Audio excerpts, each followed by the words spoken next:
اس کے برعکس نظر آتا ہے۔ وجوہات کیا ہیں سب بیان کرنے کا موقع نہیں ہے، مگر شاید ایک بات پہنچ جائے آپ تک۔ وجوہات میں ایک وجہ یہ بھی ہے، کچھ لٹنے پر پریشانی کے آثار تب دکھیں گے جب اس چیز کو آپ اپنی ملکیت سمجھتے ہو۔ اگر وہ شے جو آپ سے لی جا رہی ہے اسے آپ اپنی ملکیت نہ مان کر کے جو لے رہا ہے اسی کی امانت سمجھیں تو پھر چہرے پہ پریشانی نہیں بلکہ اطمینان دکھائی دیتا ہے۔ کربلا کی سرزمین سے مولا حسین نے قیامت تک آنے والے ہر حسینی کو پیغام دیا، اللہ کی دی ہوئی نعمتوں کو اپنی ملکیت مت سمجھنا، اللہ کی امانت سمجھنا۔ جب اللہ کی امانت سمجھو گے تو جس طرح سے بھی وہ واپس لیتا جائے گا تمہیں اطمینان بڑھتا چلا جائے گا کہ جو امانت خدا نے دی تھی اسے ہم نے سلامتی کے ساتھ واپس کر دیا۔ شاید یہی وجہ رہی ہو کہ مولا حسین جیسے جیسے قربانیاں پیش کرتے جا رہے تھے ویسے ویسے اطمینان بڑھتا جا رہا تھا۔ اللہم تقبل منا ھذا القربان، اے اللہ یہ قربانی قبول کر لے۔ اطمینان بڑھ گیا، معبود ایک امانت واپس کر دی نا، دوسری امانت واپس ہو گئی، تیسری واپس کر دی۔ جیسے جیسے امانتیں واپس کرتے جا رہے تھے ویسے ویسے اطمینان بڑھتا چلا جا رہا تھا۔ اطمینان بڑھنا بتا رہا تھا کہ اللہ کی دی ہوئی نعمت کو اپنی ملکیت نہیں اللہ کی امانت سمجھا کرو۔ اور یاد رکھیے اطمینان بتا رہا تھا کہ آنے والی مصیبتوں پہ صبر تبھی ممکن ہے جب دی ہوئی چیزوں کو اس کی امانت سمجھو گے۔ اور یاد رکھنا، بس بات سمجھنا چاہوں گا، یہ اس بنیاد پر ہی ممکن ہے جب حسین کی محبت دل میں آ جائے۔ میں سے جملہ کہا کرتا ہوں اپنے سننے والوں سے، گفتگو ہونے لگتی ہے، فلاں کا بیٹا، جوان بیٹا چلا گیا، صدمہ ہوتا ہے نا۔ میں کہا اگر کربلا نہ ہوتی تو صبر کرنا مشکل ہو جاتا، مگر جیسی بڑے سے بڑی مصیبت ہم پر آئی ہم نے فوراً اپنا رخ کربلا کی طرف کیا، جیسے کسی نے دل کو سکون دے دیا۔ ہماری ہر مصیبت تو بڑی چھوٹی سی معلوم ہوتی کربلا کے ساتھ۔ بعزیزو یقین جانیے یہ اسی محبت کا اثر ہے، جب کبھی پریشان ہوئے کربلا کا منہ کر لیا، کربلا کو یاد کرنے لگے۔ ہر مصیبت میں اپنے ہی تو یاد آتے ہیں نا، پریشانی میں اپنے ہی یاد آتے ہیں۔ کسی پردیس میں کوئی مصیبت آ جائے تو سب سے پہلے جو نام ذہن میں آئے گا کسی اپنے کا ہی تو ہوگا۔ ہم پر جب کہیں مصیبت آئی ہم نے فوراً کربلا کو یاد کیا۔ یہ اپنائیت کی دلیل ہے کہ نہیں ہے؟ جب مصیبت میں گرفتار ہوئے ہم نے کسی اور کو نہیں، فوراً کربلا میں یاد کیا، ہائے میرا مولا آپ پر اتنے مسائل اٹھائے کہ ہم پر تو کچھ بھی نہیں ہوا۔ یہ فوراً مڑ جانا کربلا کی طرف یہ ایک محبت کی دلیل تھی ہماری، اور اسی طرف مڑ کر کے ہمیں سکون مل گیا۔ بعض لوگ ختم کر دی میرے گفتگو، مگر کیا کیجیے گا جب کسی سے محبت ہو جاتی ہے تو اس محبت کے اثرات میں یہ بات بھی شامل ہے کہ اس سے مربوط ہر شے سے محبت ہو جاتی ہے، اس سے جڑی ہوئی ہر چیز سے محبت ہو جاتی ہے۔ پتہ نہیں آپ نے منظر محسوس کیا ہے کہ نہیں کیا ہے، مگر میں نے بارہا اس چیز کو محسوس کیا ہے۔ کسی بچے کا باپ دنیا سے رخصت ہو گیا، بچہ کم سن رہا، شاید آپ نے دیکھا ہو کبھی آپ نے، اب وہ بچہ اپنی لاشعوری کیفیت میں اپنے بابا سے جڑی ہر چیز کو بڑی محبت سے دیکھتا ہے۔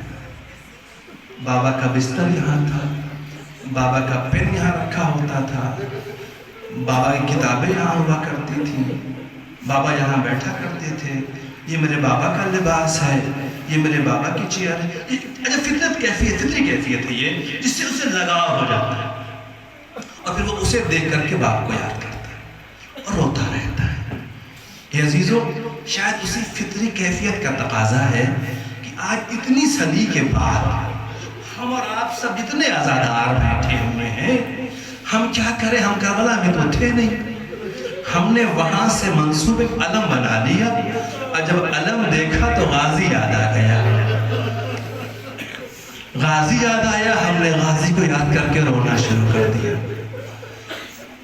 کیجیے گا، رو لیجئے، رونے پہ پابندی نہیں ہے، بلند آوازوں سے رو لیجئے، کوئی تماچا نہیں مارے گا، یقین سے کہہ رہا ہوں، ممبر سے یقین سے کہہ رہا ہوں، جیسے چاہیے رو لیجئے، کوئی تازیانے نہیں مارے گا، کوئی اذیت دینے نہیں آئے گا، آپ روئیے، آزاد ہے رونے کے لیے۔ اس بہن کی غربت پہ روئیے جو اپنے بھائی کو نہیں رو پائی، اس بیٹی کی مظلومیت پہ روئیے جو اپنے بابا کو نہیں رو سکی۔ یہ عزیزوں کو جب زائرین کربلا جانے لگے تو بعض علماء نے طریقہ یہ بنا لیا تھا کہ ہم جب کربلا جائیں گے تو اس بیٹی کی نیابت میں کربلا جائیں گے جس بیٹی کو اپنے بابا سے ملنے کی بہت تمنا تھی، اور ہم کہیں گے شہزادی سکینہ ہم آپ کی نیابت میں زیارت قبر حسین کو جا رہے ہیں، اے بی بی آپ اپنے بابا کے پاس نہیں آ پائی تھی نا، ہم آپ کی طرف سے جا رہے ہیں۔ یہ وہ محبت ہے، یہ وہ عشق ہے جہاں آج تک ان سے منسوب چیزوں کو دیکھ کر کے یہ عزادار ہوتے ہیں۔ ہر جلوس میں شبیہیں نکلتی ہے نا، یقین ہے شبیہ ہے، ہم نے اپنے ہاتھوں سے بنائی ہے، مگر نسبت کیونکہ وہاں سے ہے، دیکھ کر کے آنسو بہنے لگتے ہیں۔ اے سوگوارو اور انصاف کر کے بتاؤ، اتنی صدی کے بعد جب تم اپنے ہاتھ سے بنائی شبیہ دیکھ کر کے روتے ہو تو جب بہن کے سامنے بھائی کا سر آیا ہوگا، چہلو ہے نا، بندہ اور چہلو بنا رہا ہے غریب کا، اللہ بہن رہا ہو گئی جو قید تھی، وہ بیٹا آزاد ہو گیا جس کے ہاتھوں میں ہتھ پڑے، اہل حرم رہا کر دیے گئے۔ ابھی آپ نے مرثیے میں سنا ہے نا، رہائی جب ہو گئی اور شہزادی زینب کے پاس بات یہ آئی، اماں مدینہ جانا چاہتی ہیں، یہیں شام میں رہنا چاہتی ہیں، یہ کیا فیصلہ ہے؟ ایک بہن نے فقرہ ہی کہا تھا نا، بیٹا ہم کربلا ہو کے جانا چاہیں گے، مگر جانے سے پہلے ابھی ہم نے دوسرے کو پرسہ نہیں دیا ہے بیٹا، اس سے کوئی ایک مکان خالی کرا دے اور ہمارے ٹوٹے ہوئے سامان ہمیں واپس کر دے تاکہ ہم ایک دوسرے کو پرسہ تو دے لیں۔ سوگوارو خوش نصیب ہو، کہو شہزادی زینب سے بی بی ہم آج پرسہ دینے کے لیے آئے ہیں، شہزادی زہرا ہم آپ کو آپ کے لال کا پرسہ دینے کے لیے آئے ہیں، اے مولا امام زمان ہم آپ کو آپ کے جد کا پرسہ دینے کے لیے بیٹھے ہوئے ہیں۔ کتنا ارمان ہوتا ہے نا پرسہ دینے کا، ہر جہاں طریقے الگ الگ ہوتے ہوں گے، مگر کسی کے انتقال کے بعد ورثہ کو پرسہ دینے کا ایک طریقہ ہے، وارث کو آ کر کے تسلی دی جائے، پرسہ پیش کیا جائے، تعزیت پیش کی جائے۔ جب ہم نے دیکھا یہ لوگ دفن کر کے واپس گھر آتے ہیں تو گھر میں خواتین منتظر ہوتی ہیں، بہنیں منتظر ہوتی ہیں، اقربا منتظر ہوتے ہیں، دفن کرنے والے واپس آتے ہیں، ہم سب بیٹھ کے دوسرے کو پرسہ دے لیں گے، ابھی تک تو سارے انتظام میں لگے تھے، پرسہ نہیں دے پائے تھے، اطمینان سے بیٹھ کے پرسہ دے لیں گے۔ ایک سوگوارو یہ در جناب زینب کو بھی تھا، اے بیٹا سچا میرا بھیا کربلا میں شہید کر دیا گیا، اے میرے لال اس کے بعد تو وزیر ہو گئے، ہم قیدی بنا دیے گئے، اے بیٹا ہمیں پرسہ دینے کا موقع نہیں ملا، ایک مکان خالی کروا دو، ہم سب بیٹھ کے ایک دوسرے کو پرسہ تو پیش کر لے بیٹا۔ جزاکم اللہ خیر الجزا۔ تو عزیزوں شہزادی کے حکم کی بنیاد پر مکان خالی ہو گیا، اہل حرم بیٹھ گئے۔ بعض علماء نے بیان کیا شہزادی زینب نے ایک مسند لگائی اور مسند بچھانے کے بعد مولا سجاد کو وہاں بٹھایا، اے بیٹا اپنے بابا کا پرسہ لے لو، بیٹا اپنے چچا کا پرسہ لے لو، اے بیٹا اپنے بھائیوں کا، مولا بنیاد نے وہ بھی آپ بھی تو اپنے بھائی کا پرسہ قبول کیجئے۔ یہ پرسے دیے جا رہے تھے، اور دو فکر سن لو انشاءاللہ ختم کر رہا ہوں گفتگو، اللہ جانے صالح آئندہ حیات رہتی ہے نہیں رہتی ہے، موقع ملتا ہے نہیں ملتا ہے، ایک شہزادی زینب کبریٰ پرسے داریاں ہو رہی تھی۔ اب جو لٹے ہوئے سامان آنے لگے، میں نے بھی کہا نا آپ شبیہیں دیکھ کر کے روتے ہیں، ورنہ اس بہن سے پوچھے گا اس کے سامنے اس کے بھائی کا کٹا ہوا سر لایا گیا، ابدا کو لٹے ہوئے سامان جب آنے لگے، شہداء کے سر آئے، روایتیں کہتی ہیں سر آتے جاتے تھے اور ان کے ورثہ اٹھ کر کے سر کو لیتے جاتے تھے، اور ایک ماتم سا ہوتا تھا، ایک کوہرام سا برپا ہوتا تھا۔ اب اس کے لیے لفظوں کو استعمال کرنے کی ضرورت نہیں ہے، آپ سوچ لیجئے تو سوچ لیجئے جب سر کٹا ہوا آتا ہوگا تو کیفیت کیا ہوتی ہوگی؟ کسی کا بیٹا ہے، کسی کا بھتیجا ہے، کسی کا بھائی ہے، کسی کا عزیز ہے، کسی کا والی و وارث ہے، کیا کیفیت رہی ہوگی اس مجلس کی؟ کیا انداز ہوگا؟ وہاں شبیہ نہیں تھی، اصل تبرکات آ رہے تھے۔ مجھے نہیں پتا جناب علی اکبر کا سر دیکھ کر کے لیلا پہ کیا گزر ہوگی، مجھے نہیں معلوم جناب قاسم کے سر کو دیکھ کر کے ام فروا پہ کیا گزر گئی ہوگی۔ اب ادارو کتاب میں نہیں ملا کہ اصغر کا سر دیکھ کر کے وہاں پہ کیا گزری ہوگی۔ اے سوگوارو سارے تبرکات آنے لگے۔ اب اس کے بعد کیفیت یہ، بس جلدی سے اپنی منزل پہ آنا چاہوں گا، کیفیت یہ ہے کہ اب جو لٹے ہوئے سامان تھے وہ آنے لگے، بیویوں کی چادریں آ گئے، بہت توجہ، بیویوں کی چادریں آ گئی، تمام بیویوں نے اپنی اپنی چادریں لے لی اور ایک چھوٹی سی چادر ان چادروں کے درمیان رہ گئی۔ اللہ آپ سب کو جناب سکینہ کی قبر کی زیارت نصیب کرے۔ اللہ وہ شہزادی جسے رہا ہونے کا زیادہ ارمان تھا وہ زندان میں مستقل رہ گئی۔ اے سوگوارو، جب اس بچے کی چادر چھوٹی سی آئی ہے تو بعض علماء نے بیان کیا مولا سجاد نے وہ چادر لے کر کے زندان میں اس ننھی سی لہد کے پاس آئے اور آنے کے بعد چادر کو قبر کے اوپر رکھ دیا۔ اے بہن تم چادر آ گئی۔ جزاکم اللہ خیر جزا، خدا رحمت میرے بیت کے وطن نے سن لو، امام کا چہلو ہے نا۔ اے عزیزو بس سمٹ دی میں نے گفتگو، یہاں مجلس ہو چکی، مجلس ہو چکی، تبرکات آ چکے، پرسہ ہو چکا، شام والوں نے مل کر کے اہل حرم کو رخصت کیا، قافلہ شام سے چلنے لگا۔ چلتے چلتے جناب زینب نے اہل شام سے کہا، اے شام والوں، تمہارے درمیان اپنے بھیا کی امانت چھوڑ کے جاؤ۔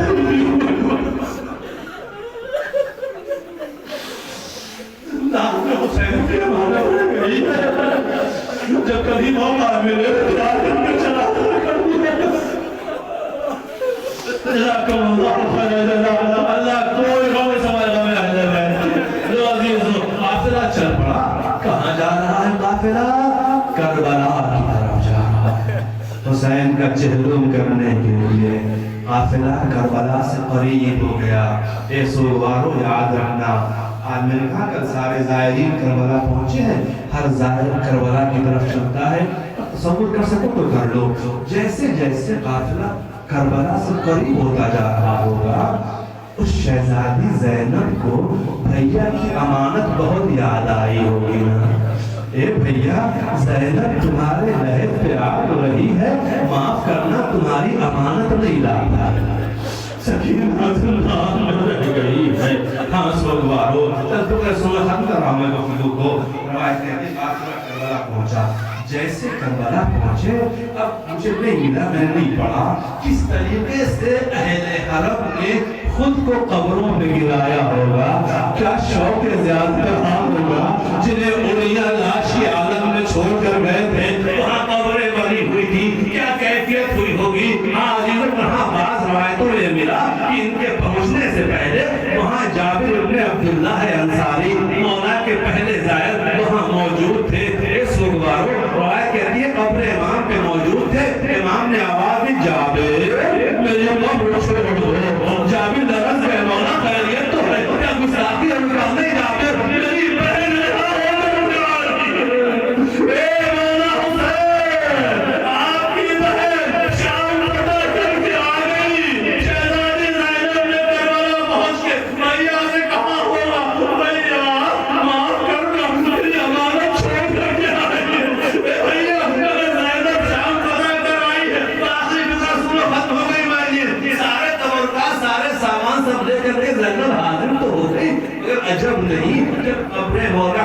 پہ پہنچی ہوں تو امام حسین کی سواری بہت یاد آئی ہو. اے بھیا اے بھیا اے بھیا آپ مختل میں رہ گئے تھے. آپ کا زوجنا ہی تھا جس نے آ کر کے ہمیں خبر دی تھی. آپ کے زوجنا ہی نے ہمیں آ کے بتایا تھا. اے زمانے والوں اگر آج ہم اپنے جلوس میں اس زوجنا کو لے کر کے آتے ہیں تو اس کا مطلب یہ نہیں ہے کہ ہم اسے بھول گئے جس نے آگے سکینہ کو بتایا تھا. اے سکینہ تمہارا بابا دنیا سے رخصت ہو گیا. آج ہمارے جلوسوں میں یہ زوجنا اس اہتمام کے ساتھ موجود ہے. یاد رکھنا ہر اس انسان کا احترام نہیں ہر اس شخص کا احترام کرتے ہیں جس نے غم حسین میں شرکت کی ہے. یہ زوجنا دیکھ کر کے شاید آپ کو احساس ہو بڑے اہتمام سے لے کر کے آپ حاضر ہوئے ہیں. مگر جناب سکینہ نے زوجنا کو دیکھا تھا باگیں کٹی ہوئی تھی, تیروں سے زخمی تھا, چہرے پہ خون حسین ملا ہوا تھا. آ کر کے سنانی دے رہا تھا. اے سکینہ تمہارا بابا مقتل میں رہ گیا. اے شہزادی مجھے معاف کرنا, میں تمہارے بابا کو ساتھ نہ لا سکا. آج تنہا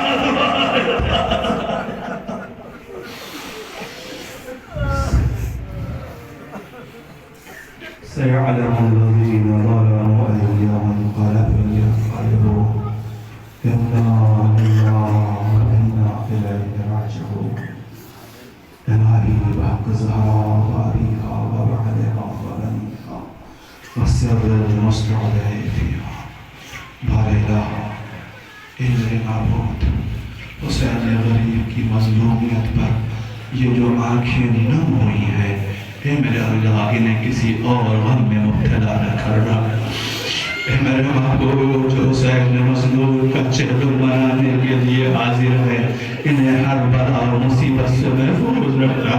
اے میرے مالک جو لوگ آج اپنے وطن میں چہرہ کر رہے ہیں, اے میرے آقا انہیں کربلا حسین کے روضے پہ چہرہ حسین کے لیے طلب کر لینا. اے میرے اللہ یہ سارے حسین کے ماتمدار یا زادہ جو حسین غریب کا ماتم کر رہے ہیں, ان سب کو اپنے حفظ و امان میں رکھنا.